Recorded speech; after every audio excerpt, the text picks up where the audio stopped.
ilyen jó hangú gyermekek, akik ilyen szépen tudnak énekelni, addig nem is hajam abba az egész tanítást, mert megéri.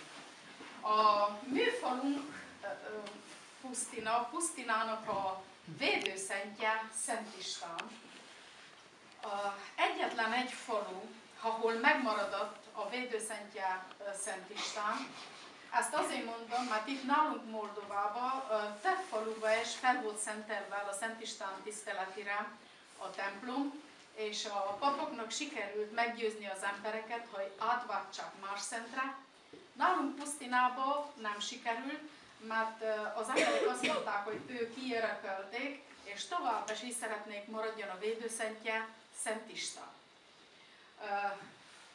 Ennek előtte, mikor latinul miséztek, akkor a búcsú napján, a nagymisén énekelték a Szent István énekét, és most szeretném, hogy meghallgassátok a Szent István énekét, amelyeket Domokos Pál Péter a 32-ben gyűjtötte tőlünk Pusztinából.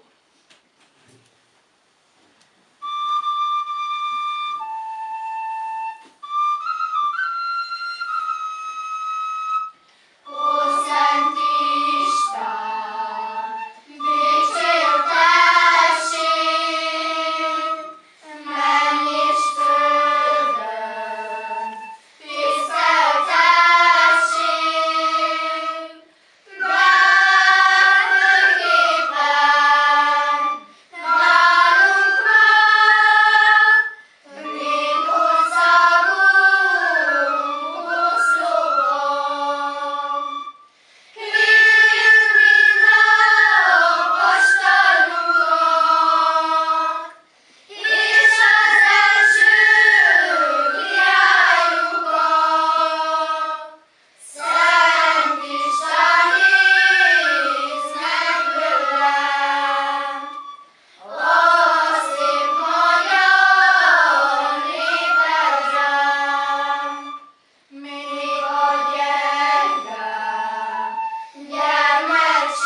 után azt mondjuk ámen, így fejezzük be. Ámen. Az oktatáson keresztül nagyon sok programokat az iskolán kívül szervezünk a gyermekeknek.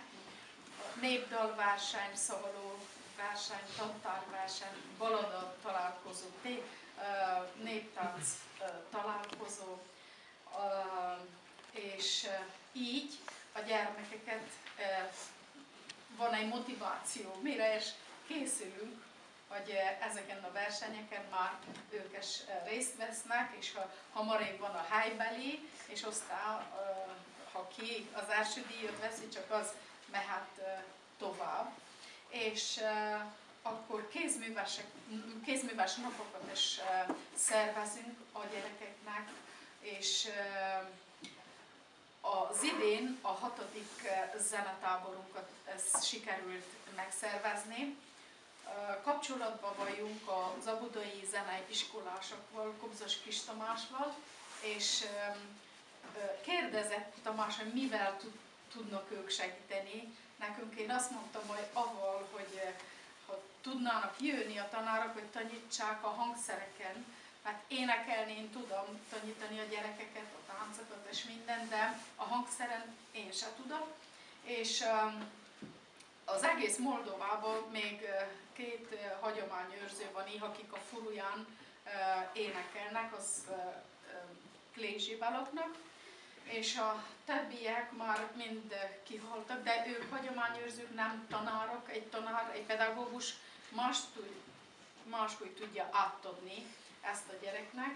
És akkor azt mondta, hogy ezzel így csinálunk egy zenetábort, szervezünk egy zenetábort, és egy hét alatt akkor a gyerekek járnak a hangszerekre, mint furúja, kavar, koboz, tilinkó, és akkor hevegőes, csak ezen egy kicsit nehezebb, de vannak eredmények, és így van a furúja, amelyek minden órára itt vannak, és a furúja kíséretvel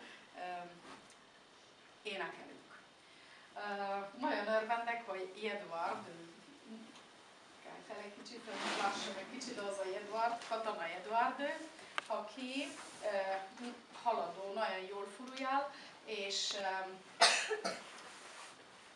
azt csinálja, hogy az a hét alatt, mit tanultak ők, hát a gyakorolja a gyermekekkel, összegyűjti, és gyakorolnak minden héten 2-szer, és akkor a hétvégén is jönnek, és együtt velünk énekelnek. Most szeretném, hogy egyet furujálj, hogy hallgassák.